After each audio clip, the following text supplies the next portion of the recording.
This year we're going to show you how we make our Christmas cards. Every year we make 200 or 300 Christmas cards and send them to people all over the place. People like the Christmas cards in general because they're handmade, so it's not absolutely important what you put on the paper. We use Two Rivers watercolour paper, 8x6 in size, and we take 9 sheets of those and place them on the board. Once they're on the board, stuck down with masking tape, the tape we use is Mammoth masking tape, which is a low tack. At the edge where the masking tape overlaps the paper, we get a nice white border finish. Once we've stuck the masking tape down, say for 9 cards at a time, we'll then want to think about what sort of picture we're going to do.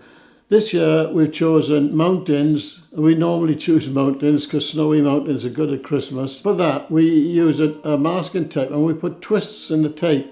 And where the twists are, it lifts the tape off the paper so that when you spray against the edge of the twist, it gives you a lovely white background behind. So it gives you a snowy mountain with hardly trying. We work in 3 layers: the background, the middle ground and the foreground. In the background I like to put a moon, and for the moon we use sticky dots. We lift off the sticky dot and put a fold in it so that when you spray at the fold, the paint diffuses around the fold and it gives you a 3D effect of a moon when you lift the moon off. Makes a lovely moonlit sky. We spray 3 colours using a very simple spray by a best. We spray against the tape and we'll spray 3 colours: red, yellow and blue. We'll take the small bottle and we'll squeeze in some ultramarine blue, or red would be Scarlet Lake red, and the yellow I use is Orolin,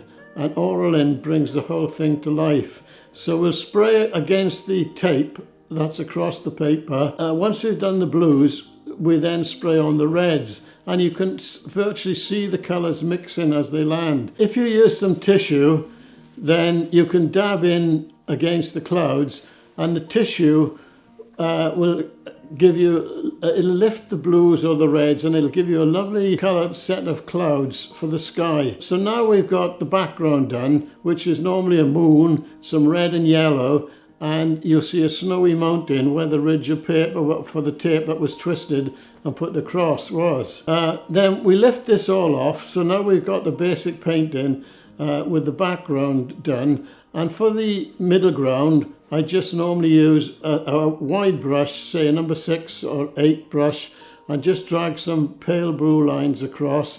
Diluted ultramarine or cerulean is nice as well because that granulates. And then I use either a flat brush or I've got a fingered brush, and that fingered brush gives me lovely trees, fir trees, so you can just dab all the way across to give you the middle ground. So we've got the foreground left to think about, and in the foreground I tend to put 2 people or a person and a dog, keeping it simple. And I also use the fingered brush to dab in the geese. So in quite a lot of these paintings I've put geese in flying towards the moon. Finally, you get the nice job of signing it. If you don't sign it, you'll get told off.